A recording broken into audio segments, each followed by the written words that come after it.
سورة الغاشية. بسم الله الرحمن الرحيم.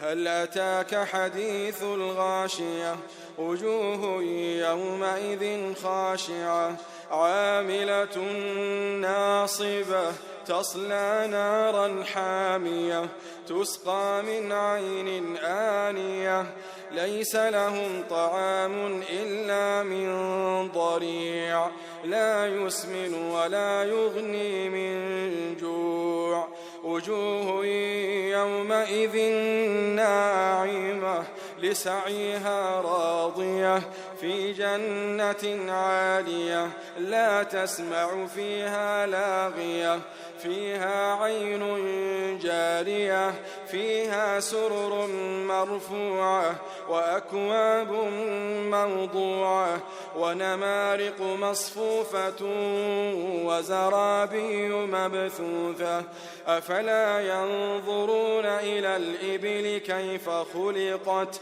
وإلى السماء كيف رفعت وإلى الجبال كيف نصبت وإلى الأرض كيف سطحت فذكر إنما أنت مذكر لست عليهم بمسيطر إلا من تولى وكفر فيعذبه الله العذاب الأكبر إن إلينا إيابهم ثم إن علينا حسابهم.